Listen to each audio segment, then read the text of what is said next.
saat membersihkan kaca di ketinggian karena kerusakan tali pengaman. Tubuhnya jatuh berat dari lantai 30. Ia menghantam kaca di lantai 18. Suara itu kebetulan membangunkan CEO yang sedang rapat di lantai 18. Ketika CEO menarik tirai jendela pada saat itu, wajah penuh keriput dari ibu itu seketika membuatnya tertegun di tempat, karena ibu itu adalah ibunya yang meninggalkannya 20 tahun yang lalu. Dia segera berusaha menolong. Namun, dia tidak berniat untuk mengenalinya. Dia menggunakan berbagai cara untuk memaksanya berlutut dan meminta maaf. Hanya karena 20 tahun yang lalu, dia dan adiknya sama-sama menderita penyakit jantung bawaan. Akibatnya, ibunya dengan kejam meninggalkannya dan menyerahkannya kepada keluarga kaya. CEO menyimpan kebencian selama 20 tahun. 20 tahun kemudian, CEO menghabiskan jutaan untuk memasang jantung buatan. Kembali ke kampung halaman bersama istri dan anak-anaknya. Namun dia tidak datang untuk menjemput ibunya, tapi untuk menjemput adik perempuannya pulang ke kota untuk hidup nyaman. Namun CEO tidak tahu bahwa ibu melakukan ini karena ada alasan. Ternyata, penyakitnya jauh lebih parah daripada adiknya. Didiagnosis oleh dokter tidak akan hidup lebih dari 7 hari. Kebetulan, tetangga, Bu Yang, memberitahunya. Mengenalkan seorang kaya tanpa anak, mengharapkan dia bisa menyerahkan putranya yang sakit parah kepada mereka. Dengan begitu, putranya bisa mendapatkan perawatan dan selamat. Namun sebagai seorang ibu, bagaimana bisa dia rela? Jadi dia menyatakan bahwa meskipun dia harus menjual ginjal atau darahnya, dia akan menyelamatkan putranya. Tapi nasib memang jahat. Malam itu, putranya kembali mengalami gagal jantung yang parah. Jika tidak mendapatkan perawatan tepat waktu, dia tidak akan selamat sampai malam ini. Gui Ping, pasangan orang kaya itu datang. Jika terus ditunda, anak itu bisa kehilangan nyawanya. Demi agar putranya bisa hidup, dia dengan air mata menghantarkan putranya ke mobil keluarga kaya itu. Dia tahu putranya yang keras kepala takut. Dia tidak ingin diobati dan kembali mencarinya. Dengan putus asa, dia mengucapkan kata-kata kejam yang memutuskan harapan putranya. Akibatnya, putranya salah paham dan membenci selama 20 tahun. Kini dia hanya ingin membawa adiknya pulang ke kota untuk hidup bahagia. Namun ketika dia mengetuk pintu, yang membuka adalah seorang pria asing. Setelah ditanya, dia baru mengetahui bahwa ibunya sudah menjual rumahnya 20 tahun yang lalu. Dan adiknya meninggal karena penyakit jantung dan tidak ada uang untuk berobat. Dia sudah meninggal. Tidak mungkin. Lalu Liu Gui bagaimana? Pasti dia tidak merawat adikku dengan baik. Dia seharusnya sudah mati. Itu. Tanpa disadari, adiknya dan ibunya sebenarnya tidak mati. Untuk mengobati putrinya, dia bekerja 5 pekerjaan setiap hari. Bahkan setiap minggu, dia membawa putrinya ke kuil untuk berdoa. Dan pemandu acara juga terharu oleh cinta seorang ibu ini. Jadi dia memberikan uang donasi yang dikumpulkan di kolam harapan. Uang donasi yang disumbangkan diberikan kepada mereka. Terima kasih. Tapi tak disangka, penyakit putrinya tiba-tiba menjadi parah pada hari itu. Jika tidak bisa mengumpulkan biaya operasi sebesar 200.000, serangan berikutnya mungkin tidak bisa diselamatkan. Mendengar bahwa biaya operasi yang dibutuhkan adalah 200.000, dia ketakutan dan langsung duduk di tanah untuk mengumpulkan biaya operasi putrinya dalam waktu sesingkat mungkin. Dia bekerja lebih dari 1 pekerjaan setiap hari. Bahkan dia melakukan pekerjaan berbahaya yang hanya bersedia dilakukan oleh laki-laki. Karena pekerjaan yang semakin berbahaya memberikan lebih banyak uang. Tapi dia tidak menyangka bahwa karena tali pengaman, masalah ini hampir membuatnya kehilangan nyawa. Dan dia juga tidak menyangka bahwa bosnya adalah anaknya yang selalu ada dalam pikirannya. 20 tahun telah berlalu. Penampilan ibu dan anak itu telah berubah sangat banyak. Ibu tidak mengenali CEO sebagai anaknya. Tetapi CEO merasa bahwa wanita ini sangat mirip dengan ibunya. Dia mengira bahwa itu hanya kebetulan mirip saja. Ketika manajer di sampingnya melihat dia, di usia yang sebesar ini dia masuk untuk bekerja. Dia tidak hanya memarahinya tetapi juga membahayakan diri sendiri dan orang lain. Bahkan ingin mengusirnya dari perusahaan. Jangan, pimpinan, putri saya, masih menunggu saya, mengumpulkan uang untuk operasi. Aku sangat membutuhkan uang. Saya mohon padamu. Aku berlutut dan bersujud padamu. Istri CEO juga tergerak oleh kisah wanita tua itu. Memberinya 1.000 yuan sebagai upah hari ini. Semoga tidak melakukan pekerjaan yang berbahaya seperti ini lagi. Uang ini juga tidak cukup. Namun manajer mengira dia mengeluh tentang uang sedikit dan sengaja mencari masalah. Dalam kemarahan, ia ingin mengusirnya dari perusahaan. Bahkan CEO juga menganggapnya sebagai orang kecil yang ingin memanfaatkan situasi. Pada akhirnya, manajer tanpa ragu mengusirnya dari perusahaan. Seandainya ibuku saat itu, sama seperti ibu ini, demi anaknya sendiri, tanpa ragu, aku dan adikku, apakah kita tidak akan terpisah? Tak disangka sejak hari dia dikirim pergi, ibu setiap malam merindukan hingga menangis. CEO juga datang ke rumah sakit untuk memeriksakan putranya. Dan langsung mengenali wanita itu. Dia adalah wanita yang tadi pagi. Jadi dia buru-buru bertanya kepada perawat apa yang terjadi. Gadis di ranjang rumah sakit itu menderita penyakit jantung. Ibunya tidak tinggal di ruang perawatan untuk menghemat uang. Ibu dan anak itu sangat kekurangan.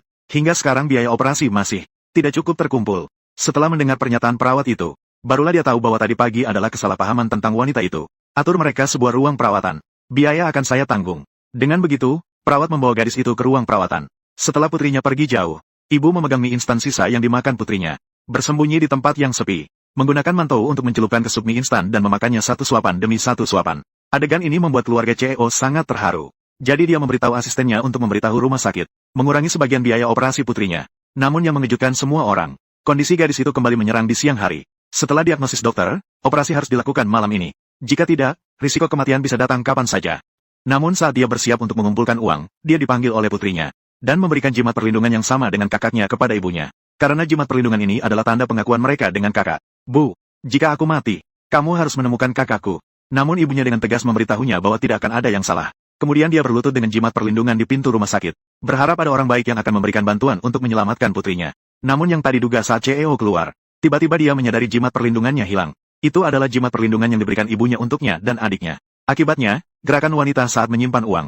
Tetapi asisten mengira dia menyembunyikan sesuatu. Keluarkan barangnya. Barang apa? Saya tidak mengambilnya. Tadi saya jelas melihat. Dia menyimpan barang di saku. Barangmu. Pasti dia yang mengambilnya. Ditambah lagi, hari ini hanya ada dia satu-satunya orang asing yang saya temui. Jadi mereka semua curiga bahwa wanita itu mencuri bambu keberuntungan CEO. Sambil berkata, asisten itu berencana untuk memeriksa tubuh wanita itu.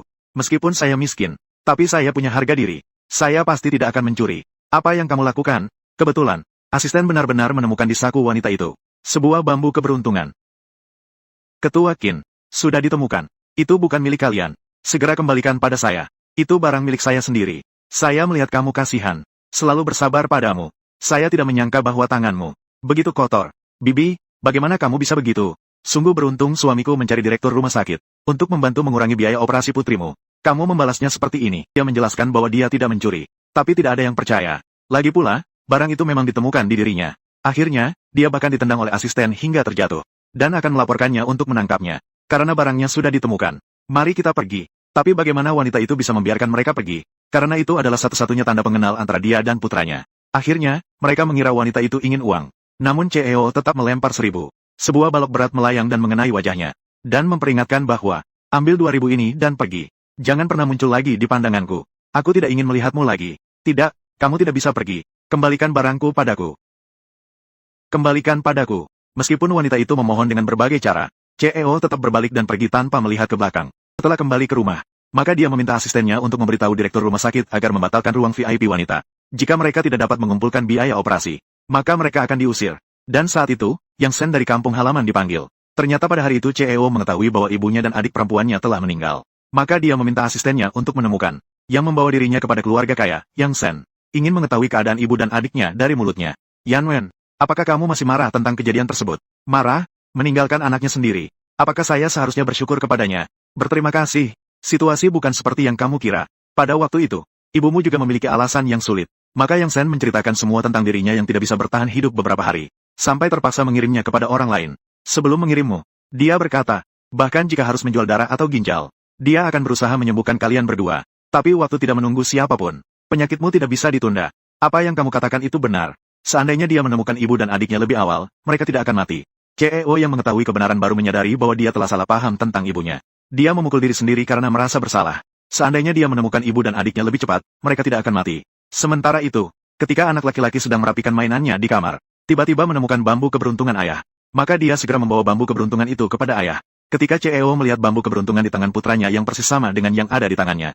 Saat bambu itu sama persis dengan yang ada di tangannya sendiri. Dia segera bertanya kepada anaknya dari mana dia menemukannya. Saya benar-benar tidak mencuri. Itu adalah barang milik saya. Saya mohon padamu. Itu benar-benar barang milik saya. Itu benar-benar barang saya sendiri. Kau kembalikan padaku. Dia adalah ibuku. Ibuku tidak mati. Ibuku tidak mati. Saat itu dia berlari seperti orang gila untuk mencari ibunya.